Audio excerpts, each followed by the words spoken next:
Hello students. आज हम पढ़ेंगे जर्मनी का एकीकरण। विश्व इतिहास के यूनिट में जर्मनी का एकीकरण आज हम पढ़ेंगे। तो जर्मनी के एकीकरण की प्रमुख बाधाएं देखेंगे, फिर किस प्रकार से जर्मनी का एकीकरण हुआ, किन चरणों में हुआ, किन परिस्थितियों में हुआ, और जर्मनी का एकीकरण करने वाले योद्धा बिस्मार्क का जर्मनी के एकीकरण में क्या योगदान है, इन सभी बिंदुओं पे हम बात करेंगे। तो देखिए, विश्व इतिहास का एक ये ऐसा बिंदु है जो इटली के एकीकरण से भी रिलेटेड है। तो हम इसको मानचित्र के माध्यम से बहुत ही सरल इजी वे में समझेंगे। लास्ट तक आप जरूर देखें, और अगर आपको जर्मनी का एकीकरण समझ में आ जाएगा तो आपको इटली का एकीकरण भी, जो नेक्स्ट अपना चैप्टर होगा, वो समझ में आ जाएगा। बाधाएं क्या क्या है, तो हम मानचित्र में देखेंगे कि जर्मनी के नीचे जो राष्ट्र है, वर्तमान में तो यहाँ पर स्विट्जरलैंड है, बाद में इटली है और ऑस्ट्रिया है। तो ये ऑस्ट्रिया एक ऐसा क्षेत्र है या इनके बीच का रोड़ा है जो जर्मनी के एकीकरण की भी बाधा है और इटली के एकीकरण की भी बाधा है। तो देखिए, बात थी 18वीं शताब्दी के अंत में, और जर्मनी है वो 300 से अधिक छोटी छोटी रियासतों में बटा हुआ था। ये जिस प्रकार से भारत 562 रियासतों में बटा हुआ था जब सरदार वल्लभ भाई पटेल जी ने इसका एकीकरण किया था, उसी प्रकार से जर्मनी भी 300 रियासतों में बटा हुआ था। राजनीतिक दृष्टि से ये विखंडित होते हुए भी जर्मनी है वो एक दूसरे से, इसके राज्य क्या थे, जुड़े हुए थे।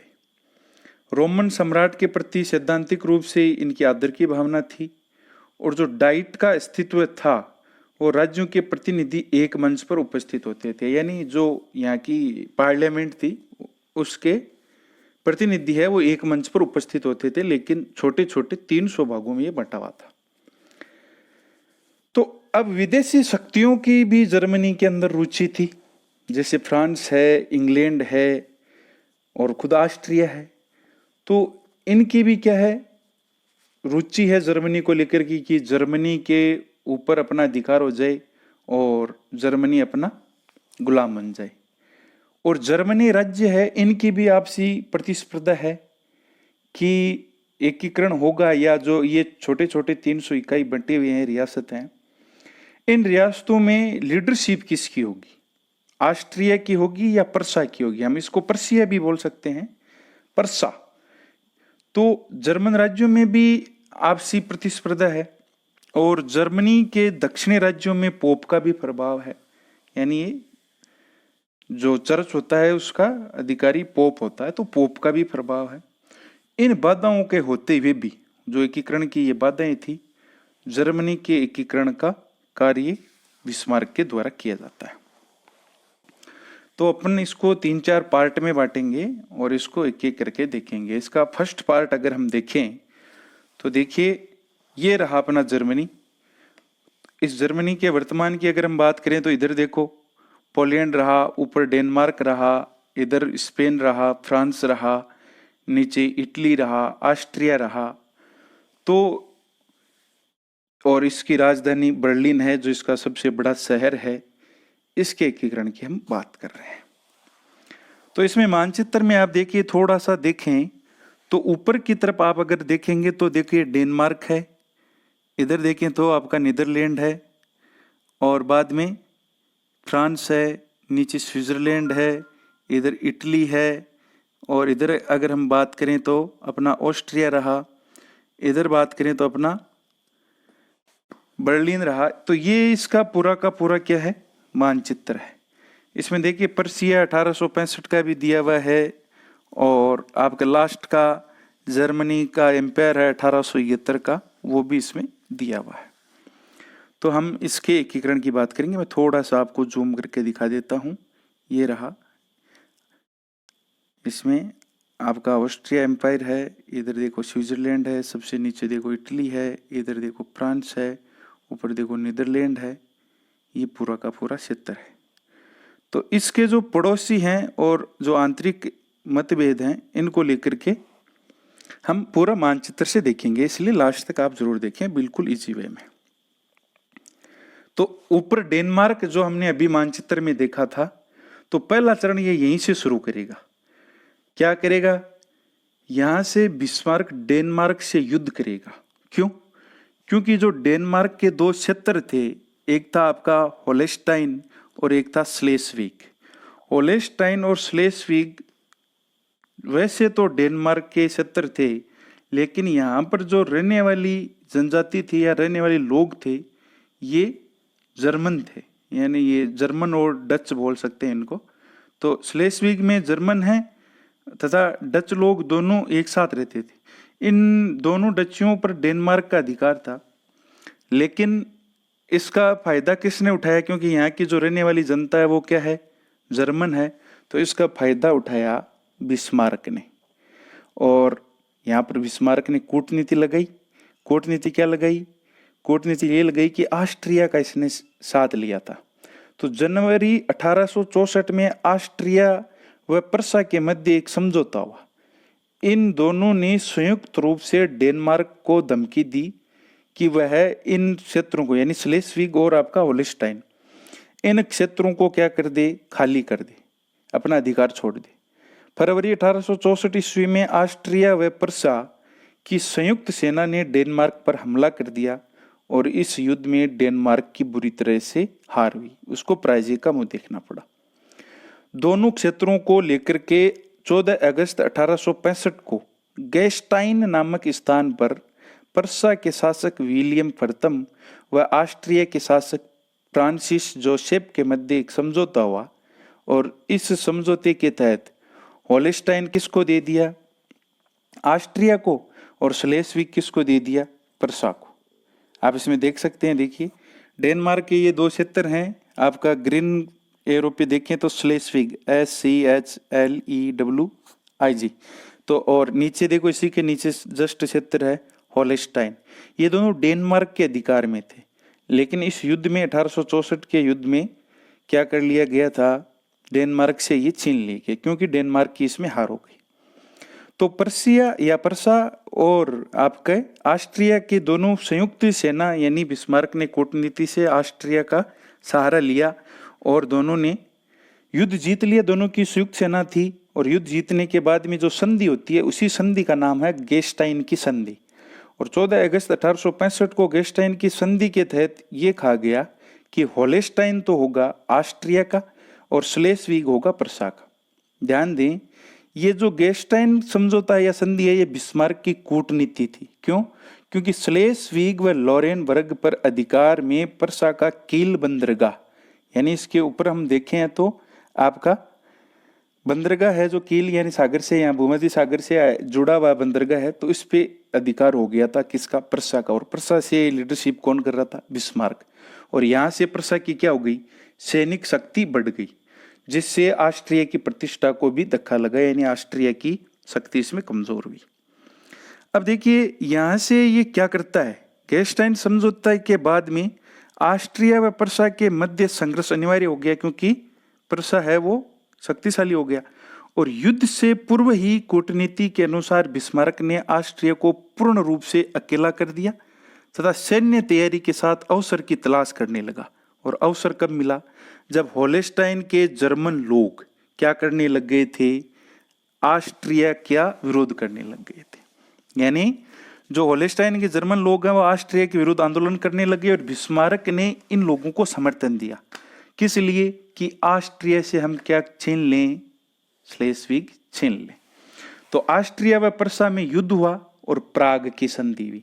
तो ध्यान दें, पहला चरण था अपना डेनमार्क से युद्ध करेगा बिस्मार्क, प्रसा से लीडरशिप कर रहा है। प्रसा क्या करेगा? ऑस्ट्रिया के साथ संधि करेगा, समझौता करेगा कि हम डेनमार्क पर युद्ध करेंगे और उसका जीता हुआ क्षेत्र आधा आधा लेंगे। और ऐसा भी हुआ, गैस्टाइन की संधि हुई, और गैस्टाइन की संधि के तहत क्या कर दिया गया? होलेस्टाइन ऑस्ट्रिया को दे दिया और स्लेस्विग प्रसा ने रख लिया। तो स्लेस्विग है वो समुद्री क्षेत्र से जुड़ा हुआ था, इसलिए यहाँ पर कील बंदरगाह है, उसके ऊपर भी इसका अधिकार हो जाता है और इसकी सैनिक शक्ति में वृद्धि हो जाती है। अब बिस्मार्क ने कूटनीति का प्रयोग करते हुए क्या किया? ऑस्ट्रिया से स्लेस्विग छीनने की तैयारी कर ली और वहां के जो जर्मन लोग थे उनको ऑस्ट्रिया के विरुद्ध भड़का दिया और उसमें अपना समर्थन दिया। तो इसके चलते ऑस्ट्रिया व पर्सिया के मध्य या पर्सा के मध्य युद्ध होता है और युद्ध के बाद में संधि होती है 23 अगस्त 1866 को। ध्यान रखना वो संधि कब हुई थी, 14 अगस्त 1865 को गेस्टाइन की संधि, और उससे जस्ट एक साल बाद में 10 दिन ऊपर हो गए, ये 23 अगस्त 1866 को। इसमें देखिए क्या होता है, ये रहा अपना क्षेत्र। 3 जुलाई 1866 को शेडेवा कोनिग्राज का एक निर्णायक युद्ध होता है। इस युद्ध का नाम, यानी ये ऑस्ट्रिया और पर्सा के मध्य हो रहा है, जिसमें ऑस्ट्रिया पूर्ण रूप से पराजित हुआ। ऑस्ट्रिया व पर्सिया के मध्य, ध्यान दें मैं पर्सा कोई पर्सिया बोल रहा हूँ क्योंकि ये ऑस्ट्रिया पर्सिया बोलने में थोड़ा याद अच्छा रहेगा। 23 अगस्त 1866 को प्राग की संधि हुई। इस संधि के तहत होलेस्टाइन को पर्सा में शामिल कर लिया गया तथा पर्सा के नेतृत्व में उत्तरी जर्मन परिसंघ बनाया गया, क्योंकि ऑस्ट्रिया इससे दक्षिण में है पर्सा से, और इसीलिए, और जिसमें ऑस्ट्रिया को सम्मिलित नहीं किया। देखिए ये आपका एरो का निशान रहा, होलेस्टाइन जो क्षेत्र है ये अब किस में मिल गया है, पर्सिया में मिल गया, या पर्सा में बिस्मार्क ने इसको मिला लिया है।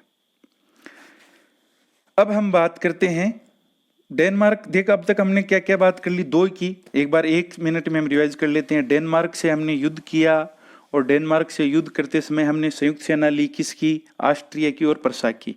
डेनमार्क से युद्ध के बाद में डेनमार्क हार गया और 14 अगस्त 1865 को गेस्टाइन की संधि होती है, जिसके तहत होलेस्टाइन ऑस्ट्रिया को तथा स्लेस्विग पर्सा को दे दिया गया।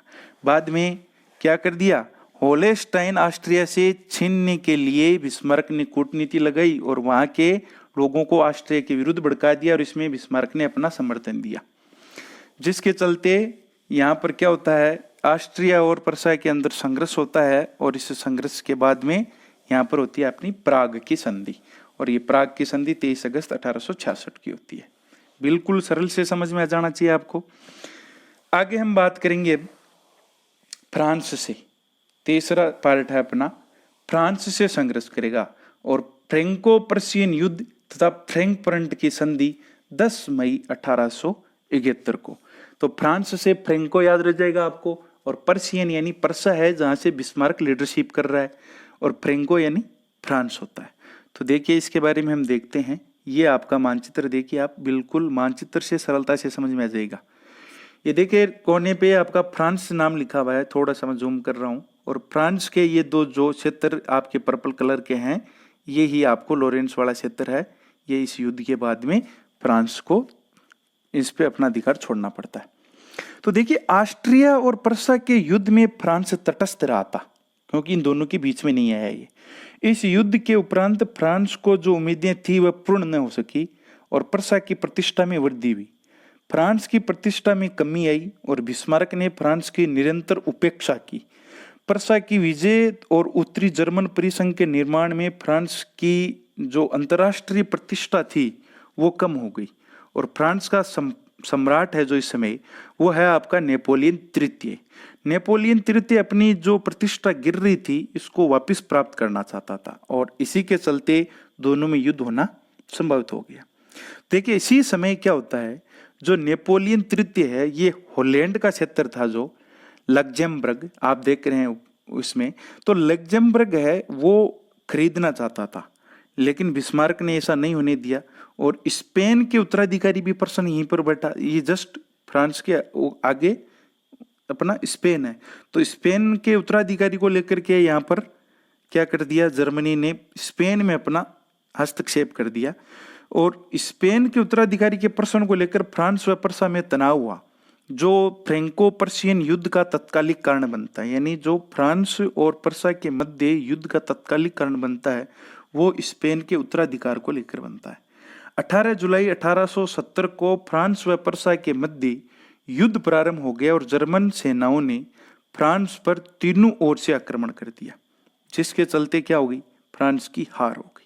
सबसे महत्वपूर्ण युद्ध हुआ था 2 सितंबर 1870 ईस्वी को, जिसमें पर्सा के सेनापति वॉन मॉल्टेक नाम था, वॉन माल्टेक ने फ्रांसीसी सेना को पूर्ण रूप से पराजित कर दिया और फ्रांस के शासक नेपोलियन तृतीय को क्या करना पड़ा, आत्मसमर्पण करना पड़ा।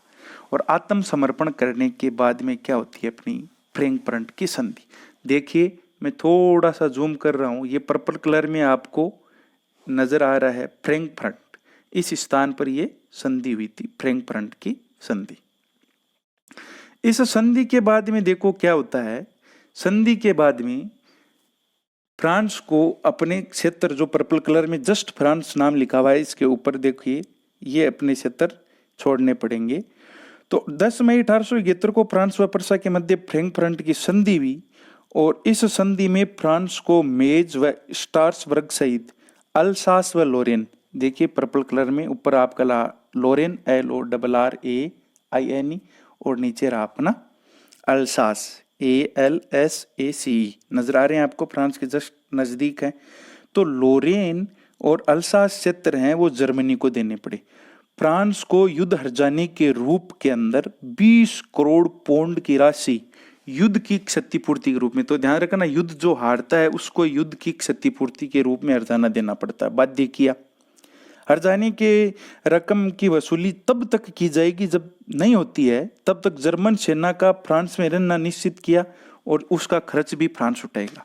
यानी आप जब तक हमें 20 करोड़ पौंड नहीं लौटा देते हो तब तक हमारी अधिकांश सेना जर्मन सेना फ्रांस में रहेगी और उसी का खर्चा जो होता है वो फ्रांस को ही देना होगा, ये तय किया गया था। अब देखिए ये थे बिस्मार्क जिनकी हम बात कर रहे थे, जिन्होंने क्या किया है, जर्मनी का एकीकरण किया है। देख सकते हैं आप फोटो में, जर्मनी का ध्यान प्रसा के उदारवाद की ओर नहीं है वरना उसकी शक्ति पर लगा हुआ है। जर्मनी की समस्या का समाधान बौद्धिक भाषणों से भी नहीं होगा, आदर्शवाद से भी नहीं होगा, बहुमत के निर्णय से भी नहीं होगा, प्रसा के नेतृत्व में रक्त और तलवार की नीति से होगा। इसका अर्थ था कि प्रसा के भविष्य का निर्माण सेना करेगी, न कि संसद। रक्त और लोहे की नीति का अभिप्राय था युद्ध, यानी इसमें फेमस रहती है कि बिस्मार्क की रक्त और लोहे की नीति। तो बिस्मार्क ने युद्धों के माध्यम से जर्मनी को क्या किया था, शक्तिशाली किया था, यानी इसका भविष्य का निर्माण किया था।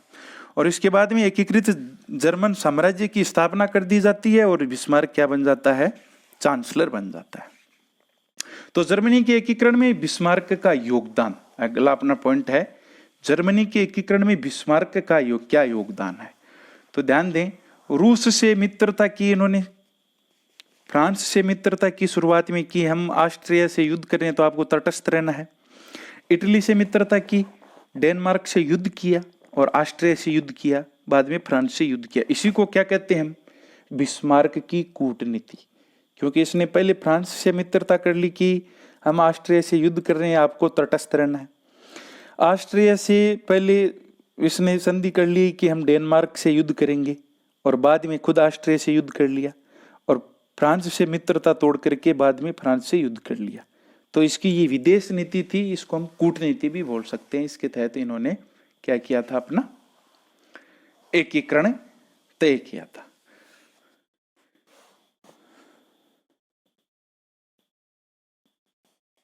अब देखिए एकीकृत जर्मनी या जर्मन साम्राज्य की स्थापना।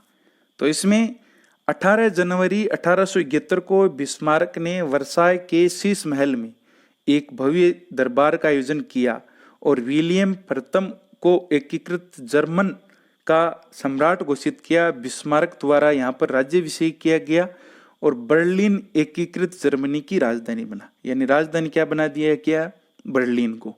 बिस्मार्क जर्मनी का चांसलर घोषित किया गया। इस प्रकार जर्मनी के एकीकरण में बिस्मार्क का योगदान अविस्मरणीय है।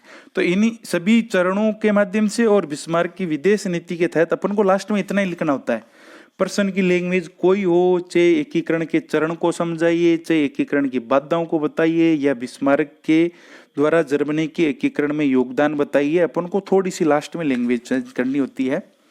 आगे हम नेक्स्ट क्लास में पढ़ेंगे इटली का एकीकरण। इसको आप आराम से पूरा देखेंगे, हमने अच्छे से इसको पढ़ाने की कोशिश की है। अगर ये समझ में आ जाएगा तो आपको इटली का एकीकरण और ही सरलता से समझ में आ जाएगा। धन्यवाद।